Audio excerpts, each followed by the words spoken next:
आज या ठिकाणी लोकसभेच्या प्रचाराच्या निमित्त आपल्याला मार्गदर्शन करण्यासाठी आलेले राज्याचे उपमुख्यमंत्री तुम्हा सर्वांचे नेते आदरणीय देवेंद्र भाऊ, आपल्या जिल्ह्याचे पालकमंत्री आदरणीय खाडे साहेब, आपल्या लोकसभेचे उमेदवार आदरणीय संजय काका,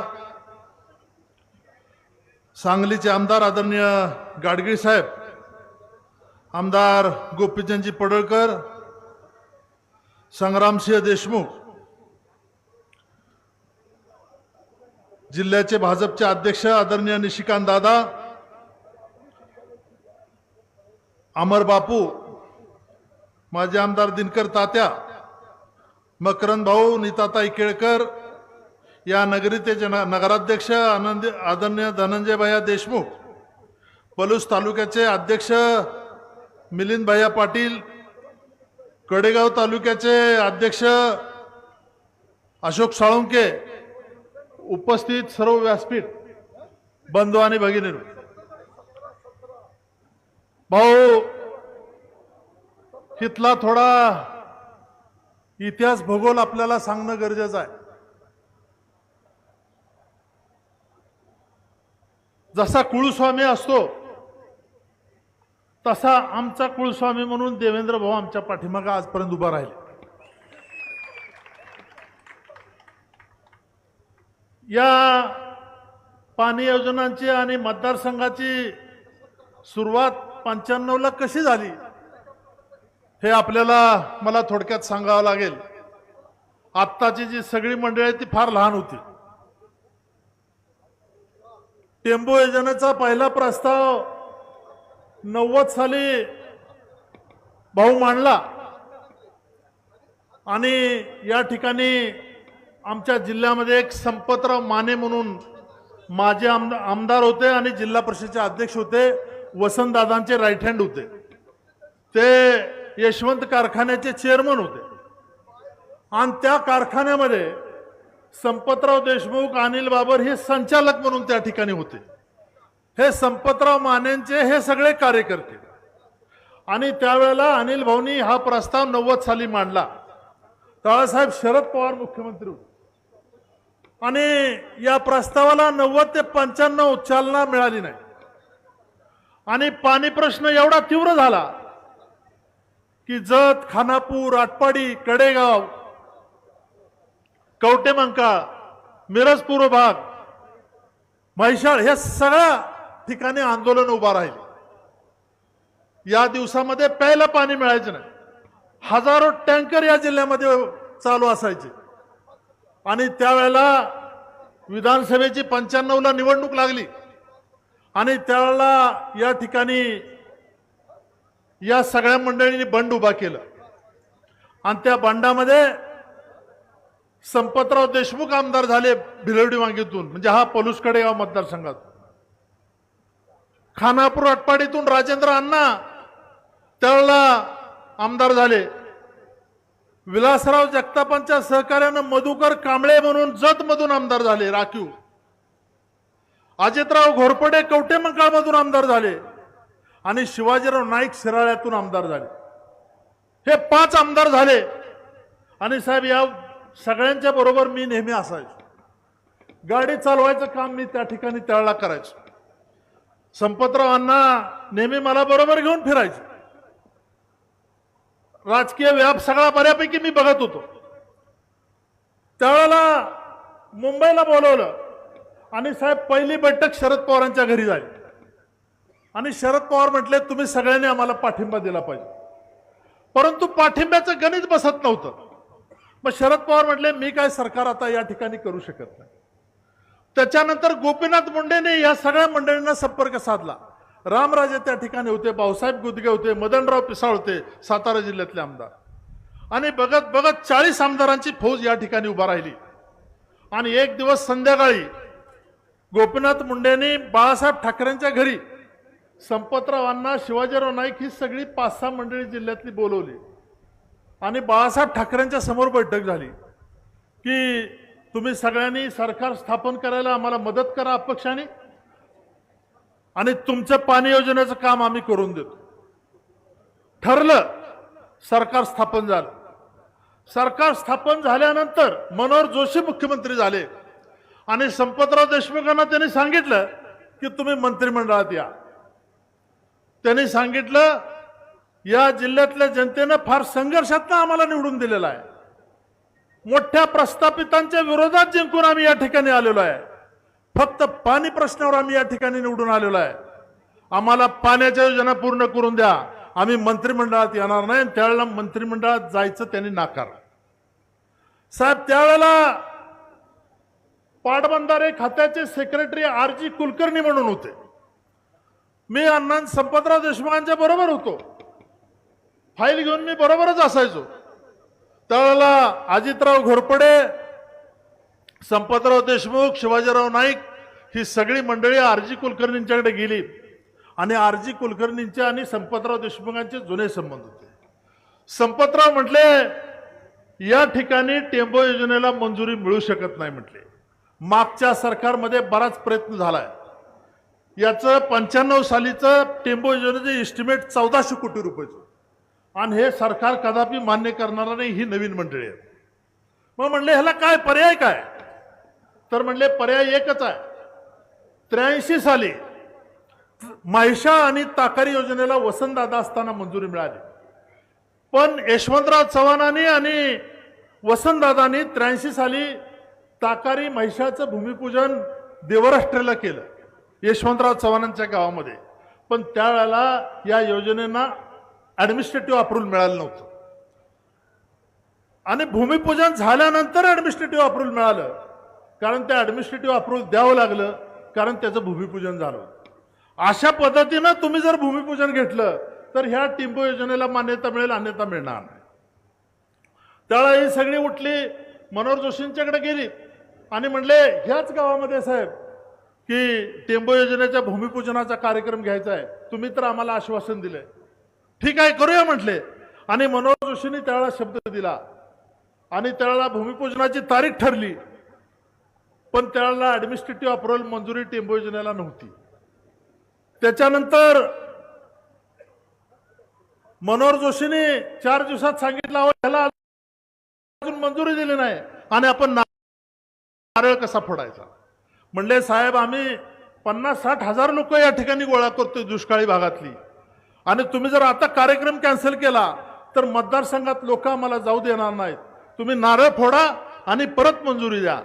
आणि साहेब, त्यावेळेला मनोहर जोशींनी आणि गोपीनाथ मुंडेंनी इरिगेशन डिपार्टमेंटकडून माहिती घेतली आणि ताकारी म्हैसाळचं विदाऊट ऍडमिनिस्ट्रेटिव्ह अप्रुव्हल त्या ठिकाणी मान्यता न घेता भूमिपूजन केलं होतं. अशा धर्तीवर टेंबूचं भूमिपूजन त्यावेळेला त्या ठिकाणी केलं. टेंबूचं भूमिपूजन झालं त्यावेळेला भाऊ या ठिकाणी 60,000 लोकांचा मॉब होता. या ठिकाणी कडेगावच्या हायस्कूलच्या ग्राउंडवर कार्यक्रम झाला. मनोहर जोशी त्या ठिकाणी आले होते, महादेव शिवणकर इरिगेशन मिनिस्टर आले होते. भूमिपूजन झालं. भूमिपूजन झाल्यानंतर ज्यावेळेला परत इरिगेशन सेक्रेटरीने बोलून घेतलं आणि संपतराव, आता भूमिपूजन झालंय, आता त्याचं ऍडमिनिस्ट्रेटिव्ह अप्रुव्हलची फाईल माझ्याकडे आहे, मागवून घ्यायला सांगा. आणि महादेव शिवणकर ती फाईल घेऊन गेल्यानंतर फायनान्सनं सांगितलं होतं की ही योजना मंजूर करता येत नाही. मनोहर जोशी म्हणले 1400 कोटीची योजना आहे संपतराव, हे कसं करता येईल? परंतु त्याच्यात साहेब गोपीनाथ मुंडे साहेब फार हुशार होते. गोपीनाथ मुंडे साहेब म्हटले होईल नाही तर जाईल, मंजुरी देऊन टाका. त्यावेळेला टेंबो योजनेला मंजुरी दिली. आणि त्यावेळेला संपतरावांना 1च वर्ष आमदार होते, 95 ते 96ला त्यांचं निधन झालं. परंतु त्या काळामध्ये टेंबूला मंजुरी मिळाली आणि 100-125 कोटी रुपये टेंबूच्या खात्यावरती आले. ताकारी योजना 83 साली सुरू झाली, परंतु ताकारी योजनेचं काम 83 ते 95 फक्त किती झालं होतं तर 6%. परंतु युती सरकारच्या काळामध्ये या ताकारी आणि म्हैसाळ योजनेचं काम 6%वरून 80% काम झालं. आणि त्याच्यानंतर अण्णांचं निधन झालं. अण्णांचं निधन झाल्यानंतर या ठिकाणी मनोहर जोशी फार भावुक झाले की संपतरावांना एकच वर्ष मिळालं आणि गडबड झाली. त्याच्यानंतर मला सांगितलं इलेक्शन लढवायचं. माझी मानसिकता निवडणूक लढवण्याची नव्हती, कारण साहेब पैशाचा प्रश्न होता. आमचा दुष्काळी भाग, संपतराव अण्णांचं इलेक्शन 95ला झालं होतं आणि 96ला दुसरं इलेक्शन करणं आमची परिस्थिती नव्हती त्यावेळेला. परंतु आमच्या सगळ्या कार्यकर्त्यांनी सांगितलं की बाबा इलेक्शन आपल्याला लढवावं लागेल. हे कार्यकर्ते आपण काय वाऱ्यावर सोडणार आहे का? आणि कार्यकर्त्यांना जीवन ठेवायचं असेल, हा गट जीवन ठेवायचा असेल तर आपल्याला निवडणूक लढवावं लागेल. साहेब महाराष्ट्रामध्ये एकच पोटनिवडणूक त्यावेळेला लागली आणि त्यावेळेला मी अपक्ष म्हणून उभा राहिलो. भाजप शिवसेना माझ्याबरोबर होती. मनोहर जोशी या ठिकाणी प्रचाराला याच ठिकाणी सभा झाली आणि त्यावेळेला मी पतंगराव कदमांच्या विरोधात 96 साली निवडून आलो. त्याच्यानंतर माझी जबाबदारी वाढली. टेंबूला विरोध झाला. टेंबूला लँड ॲक्विशनला नदीमध्ये टेंबू गावानं प्रॉब्लेम केला. कराडचे आमदार त्यावेळेला कैलासवासी पी.डी. पाटील होते. पी.डी. पाटलांना सांगून त्या लोकांची चर्चा केली आम्ही. ते म्हटले आम्हाला तिप्पट मोबदला पाहिजे. मनोहर जोशी कराडला आले, त्यांची मिटिंग केली आणि तिप्पट मोबदला मनोहर जोशींनी त्यावेळेला दिला. मला सांगताना अभिमान वाटतो की देवेंद्र भाऊंचे जसे निर्णय आहेत तसे मनोहर जोशींचे त्यावेळेला निर्णय होते. धडा धडा धडा त्यांनी निर्णय घेतले आणि टेंबूचं काम त्यावेळेला चालू झालं. सांगण्याचं तात्पर्य एकच आहे की हे सगळं भाऊ झालं, परंतु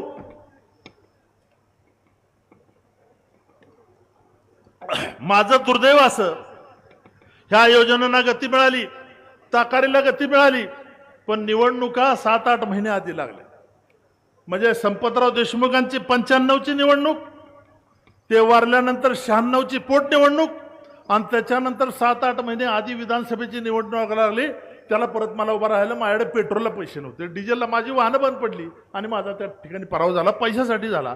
माझ्या नशिबामध्ये 4.25 वर्षामध्ये 3 विधानसभेच्या निवडणुका लढवायचं माझ्या नशिबामध्ये आलं.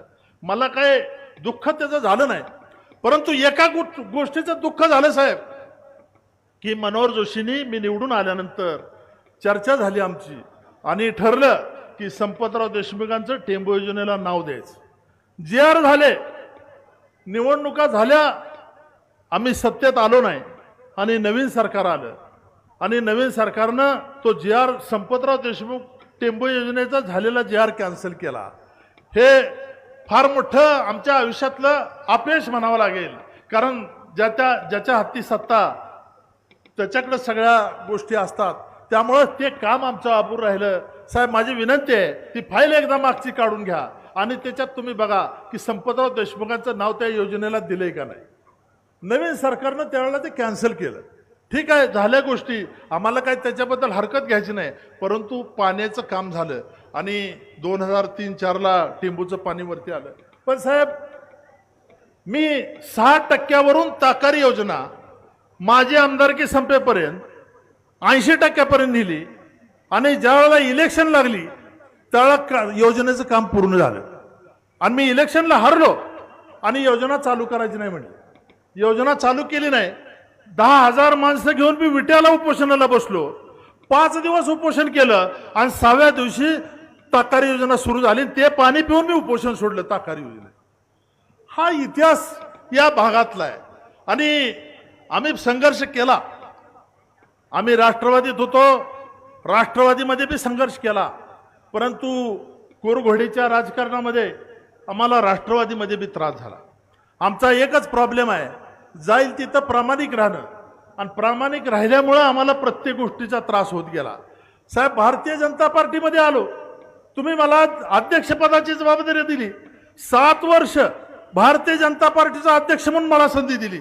डबल संधी भारतीय जनता पार्टीत मिळत नाही, परंतु सांगलीला भारतीय जनता पार्टी 7 वर्ष मला भाजपचे काम करण्याची संघटनेची संधी भाऊनी दिली. एकच सांगायचं तात्पर्य आहे, माझ्या काळामध्ये जिल्हा परिषद महापालिका गेले, मी आणलेली नाहीये, परंतु ही स्टेजवर झालेली नेते मंडळी आमची, खाडेसाहेब, गाडगीळ साहेब, सगळी मंडळी आहेत, यांनी सगळ्यांनी एकत्र होऊन हे काम केलं. परंतु यांना एकत्र ठेवण्याचं काम 7 वर्षामध्ये मी केलं. माझ्या कालावधीमध्ये बाहेर कोण गेला नाही. मागं 2-2.5 वर्षे सरकार हे आलं, भारतीय जनता पार्टी जिल्ह्यामध्ये फोडण्याचा प्रयत्न केला, परंतु ते आम्ही फुटू दिली नाही. मला सांगताना एक आनंद होतोय मनापासून की हे सगळं करत असताना देवेंद्र भाऊची ताकद होती म्हणून हे सगळं झालं. मी आमदार का खासदार कुठलं वैधानिक पद आहे माझ्याकडे, परंतु आमदार खासदाराच्या बरोबरीत या मतदारसंघामध्ये निधी आला तो फक्त देवेंद्र भाऊ मुळा. ताकारे टिंबूला पाहिजे एवढे पैसे दिले, कुणी दिले? देवेंद्र भाऊनी दिले. पद असू दे नसू दे, पदाची मला काय फार मोठी अपेक्षा असं नाही. मला 13 महिन्याची विधान परिषद मिळाली. 13 महिन्यानंतर काय पॉलिटिकल ऍडजस्टमेंट असतील, पुढे मला संधी देता आली नाही, म्हणून मी लोकसभेचं तिकीट मागितलं. लोकसभेला काही राजकीय ऍडजस्टमेंट असतील, मिळालं नाही. लोकसभेला मला तिकीट मिळालं नाही म्हणून मी नाराज नाहीये. नाराज एका गोष्टीवर आहे, संग्रामने सांगितलं की माझ्या कार्यकर्त्यावर कुठला अन्याय होता कामा. आम्ही कुठल्या विरोधकाला घाबरत नाही, परंतु आमच्यात काय गडबड होता कामा नये. आम्ही तळ हाताच्या फोडाप्रमाणे ही माणसं सांभाळलेली आहेत. सत्ता असू दे नसू दे, आम्ही काय असलं 2 हात, कलेक्टर असू दे, मामलेदार असू दे, फौजदार असू दे, 2 हात करून माणसाच्या कॉलरला धक्का कधी लागू दिला नाही. म्हणून ही जनता सत्ता नसली तरी आमच्या पाठीमागे. कितीही त्रास झाला, किती अडचणी झाल्या, तर कधी लोकांनी आम्हाला अंतर दिलं नाही. साहेब, जिल्हा परिषदेच्या निवडणुका लागल्या.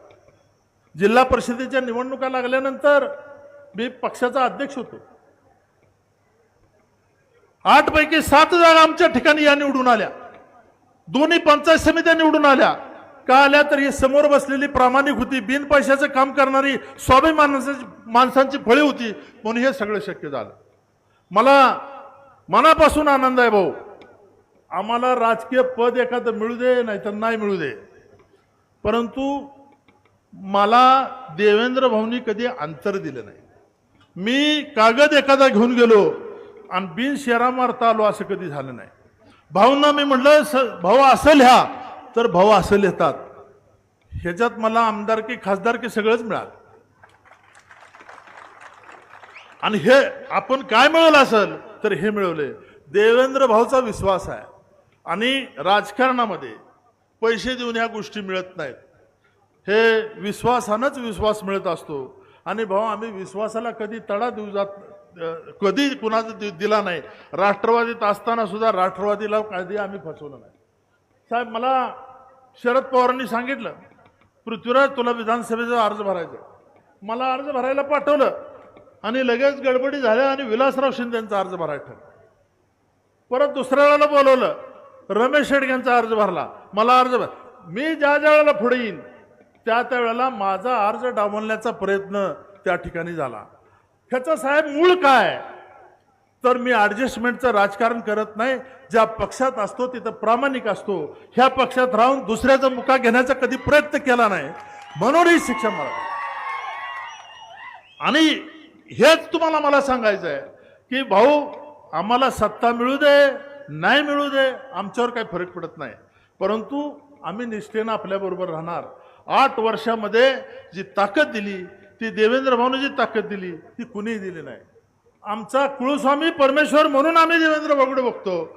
आणि आज आमची माणसं काय दुखावलेत, काय प्रॉब्लेम आहेत, कुणाचे काय आहेत, परंतु मी स्पष्टपणे सांगितलं की देवेंद्र भाऊकडे आपल्याकडे बघा. आम्हाला दुसरं कोण नाही.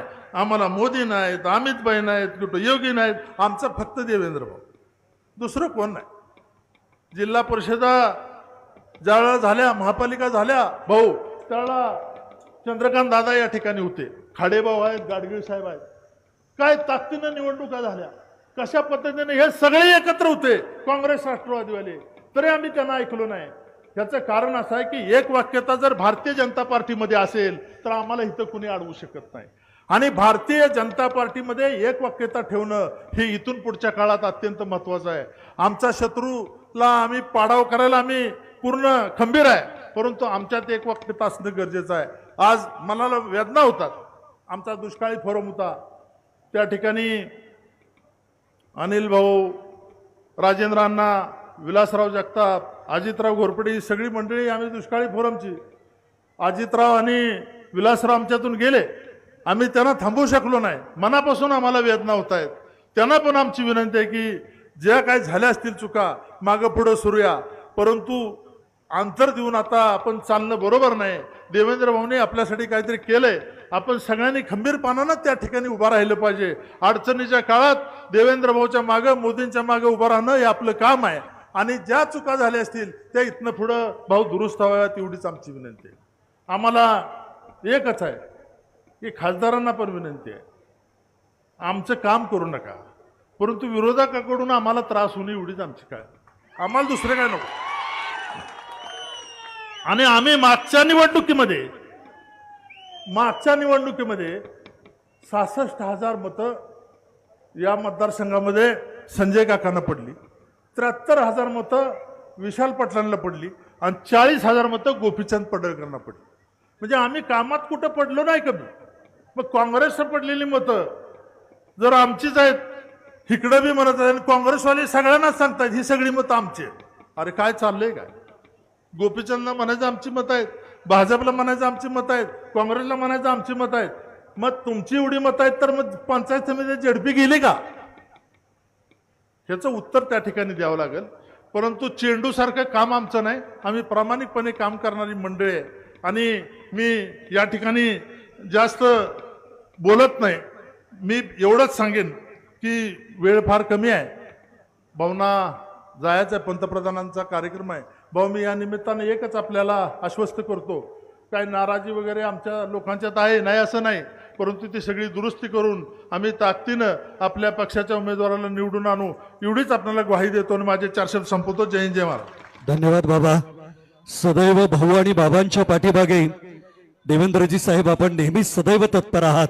म्हणूनच या कार्यक्रमाच्या निमित्तानं मी मंचावरती निमंत्रित करतोय महाराष्ट्र राज्याचं कणखर आणि तडफदार नेतृत्व उपमुख्यमंत्री देवेंद्रजी फडणवीस साहेबांना जोरदार टाळ्यांनी देवेंद्र भाऊंचं या ठिकाणी मनपूर्वक स्वागत करूया कडेगाव नगरीत.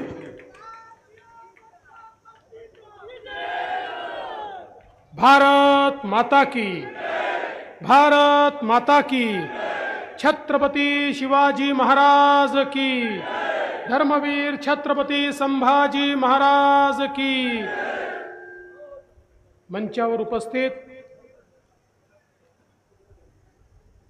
आपल्या जिल्ह्याचे पालकमंत्री सुरेश भाऊ खाडेजी, आपले लोकप्रिय खासदार आणि उमेदवार संजय काका पाटीलजी, या ठिकाणी उपस्थित सुधीरदादा गाडगीळ, गोपीचंदजी पडळकर, नीताताई केळकर, आपल्या सर्वांचे लाडके नेते आणि माजी आमदार पृथ्वीराज बाबा देशमुख, आपले दुसरे लाडके नेते आणि ज्यांनी जिल्हा परिषदेचा अध्यक्ष म्हणून अतिशय उत्तम काम केलं ते संग्राम भैया देशमुख, मकरंदजी देशपांडे, दिनकर तात्या पाटील, धनंजयराव देशमुख, अमरबापू देशमुख, पप्पूजी डोंगरे, राजाराम गरुड, अशोक साळुंके, मिलिंद पाटील, दत्तूसेठ सूर्यवंशी, विश्वतेज देशमुख, विलास काळेबाग, संदीप पाटील, बाबासाहेब शिंदे, उमेश लाड, कृष्णत मोकळे, चंद्रसेन देशमुख, मंगलताई क्षीरसागर, सत्यजित यादव, प्रदीप कदम, संजय येसगुडे, जयदीप देशमुख, सतीश देशमुख, मंचावरील सर्व मान्यवर आणि या ठिकाणी उपस्थित सर्व माझ्या माता भगिनी आणि बंधूंनो, मी सर्वप्रथम हिंदवी स्वराज्याचे सरसंस्थापक छत्रपती शिवरायांना मानाचा मुजरा करतो आणि भारतीय राज्यघटनेचे शिल्पकार भारतरत्न डॉक्टर बाबासाहेब आंबेडकर यांना मानवंदना अर्पित करतो. आज खरं म्हणजे आपण सगळे लोक लोकसभेच्या निवडणुकीच्या करता या ठिकाणी उपस्थित झालो आणि आताच या ठिकाणी संग्राम भैयांनी आणि पृथ्वीराज बाबांनी आपले विचार मांडले. मी पहिल्यांदा तर त्यांना हे आश्वस्त करून देऊ इच्छितो की आम्ही पूर्ण ताकदीने तुमच्या पाठीशी उभे आहोत आणि आम्हाला हा पूर्ण विश्वास आहे, विरोधकांकडनं मतं येतील वगैरे या स्वप्नात वावरणारे लोक आम्ही नाही. इथे जे मतं मिळतील ते भाजपच्या आणि तुमच्या मेहनतीतनं या ठिकाणी मिळणार आहेत. त्यामुळे 100% काळजी करू नका. कालही तुमच्या सोबत होतो, आजही आहोत आणि उद्याही तुमच्या पाठीशी संग्राम भैया अगदी ताकदीनं आम्ही उभं राहू हे सांगण्याकरता खरं म्हणजे या ठिकाणी मी आलो आहे. बंधू भगिनींनो, एक गोष्ट लक्षात घ्या.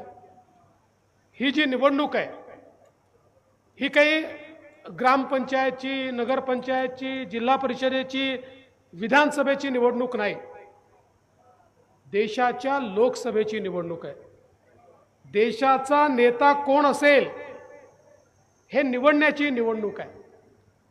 पुढचे 5 वर्ष देश कोणाच्या हाती सुरक्षित राहील, देशाचा विकास कोण करू शकेल, कोण सर्वसामान्य माणसाला पुढे नेऊ शकेल याचा विचार करण्याची आणि निर्णय करण्याची निवडणूक आहे.